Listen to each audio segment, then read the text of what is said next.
छा करे वेठा आहियो पाड़े में असांजा घर आहिनि केरु आहीं तूं असांजा घर पासे में कॉलोनी पीटीसीएल जी कॉलोनी केरा उठी हेरा ना किना अम्मा उते हमारा बिछा है ना मां उते हमारा बिछा है किना कोन रातेश को वनी ना भले ठीक है बाहर ना बंद पाके कॉल करे बाहर बंद कराया यो ई पीटीसीएल जा क्वार्टर है यो असांजी कॉलोनी है यो पीटीसीएल यो केर है यो पीटीसीएल न असांजी कॉलोनी है असांजी कॉलोनी में यो कम कोन थींदो हिते मनशात परोस हिते ई मायूं खणी था अचनि ही असांजी कॉलोनी है पीटीसीएल जी ते इहो कम थियनि सभु शयूं असां पहिरीं नोट कयो वेट में वेठा थी इहो हरकत भरी थिए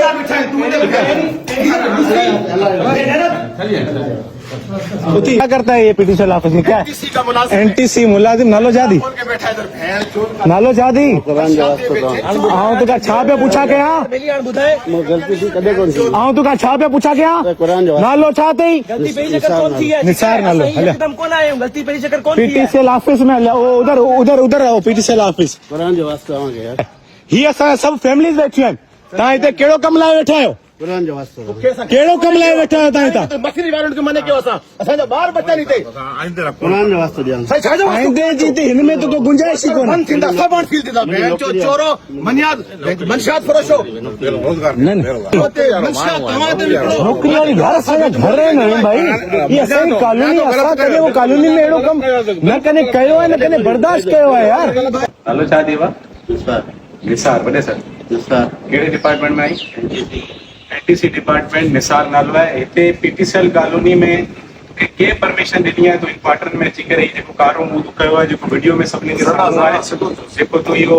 बदफेली जो इहो अमल कयो आहे कंहिं तोखे परमिशन ॾिनी आहे इन क्वार्टर में इहो कमु हिकु चक्कर न इलाही चक्कर तो कई आहे जेके असां रंगे हथों झलियो आहे वीडियो में पब्लिक ॾिसे बि कंहिं तोखे परमिशन ॾिनी आहे त हिन क्वार्टर में अची करे तूं अहिड़ा बदफेली वारा कम कर अॻियां कंहिं वटि ॾींदो ई इब्राहिम केरु आहे कंहिंजो मुलाज़िम आहे छा थो करे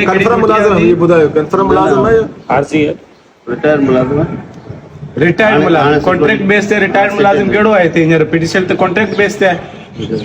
रिटायर केरु थियो आहे हिते एनटीसी क्वार्टर में रहे थो आरजी मुलाज़िम आहे गार्ड है जो पे मुलाजिम हो हाणे इहो परमिशन तोखे इब्राहिम ॾिनी आहे त अची करे मुंहिंजी घर जी चाबी इहो क्वार्टर जी वठी अची करे जेको तोखे हिते माना इहो कमु करिणो आहे पर कॉलोनी में इहो कर खाली मानी खाईंदो शराब कोन पीतल आहे तोखे हाणे त तोखे मुंहिंजा पोइ तूं वरी सच कंदे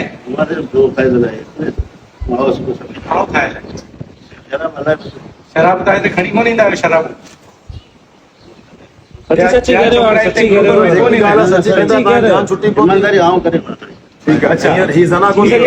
हो ऑन स्पॉट असां तव्हांखे इहो वीडियो सॼी हिन में आहे जेको तव्हां माई सां गॾु हुआ उहो केरु बि वरी तोखे वणा थपड़ो हींअर तूं चईं पियो गुलाबजी में गुलाबजी जी बि आऊं खणी आयो इहे पुछा कयो तव्हां इहे तव्हां शर्म कोन्हे असांजी दीवार हिकिड़ी आहे ऐं इमाम मस्जिद आहियां असांजी दीवार हिकिड़ी आहे बार बार तव्हांखे मना कयो आहे तव्हां शराबूं पीओ हुते ज़नाऊं करियो तव्हांखे पुछण वारो डिपार्टमेंट तव्हांजो केस बाक़ी न आहे बाक़ी ॾुआरी जेका आहिनि पंहिंजा उहो जेका सुठा माण्हू उहे थींदा घणे चकर तव्हां हिते ज़ना कयो आहे हिन कॉलोनी में तव्हां अची करे हिन क्वार्टर में कंहिंजी मार्फत कयो आहे कंहिंजी मार्फत कयो आहे इब्राहिम मला मुंहिंजी मार्फत तां 2-3 चकर अची करे कॉलोनी में तव्हां इहो हरकतूं कयूं आहिनि तव्हांखे परमिशन हुन ॾिनी आहे तव्हांखे क्वार्टर जी चाबी हुन ॾिनी आहे तव्हांखे फुल परमिशन बि उनजी तरफ़ां जेको वणो माना खपे थो कयो असांजा घर कोन आहिनि इहो असांजी बदीन जी पूरमन पीटीसीएल कैंट रोड जी कॉलोनी न आहे हिते फैमिलीज़ न थी रहनि बाक़ी तव्हां अची करे हिते अहिड़ा धंधा कंदा हिते तव्हां शराबूं पींदा हिते तव्हां ज़ना कंदा तव्हांखे फुल अलाउ आहे डिपार्टमेंट तरफ़ां पीटीसीएल तव्हांजो कहिड़ो डिपार्टमेंट आहे एनटीसी रिलेट आहे पीटीसीएल डिपार्टमेंट खां हीअ आहे पीटीसीएल ऑफिस जिते असां हिननि खे हींअर खणी आया आहियूं सॼो प्रूफ सॼी वीडियो समेत जेको हिननि कमु कयो आहे सॼो वीडियो में मेंशन आहे अटैच आहे हर शइ असां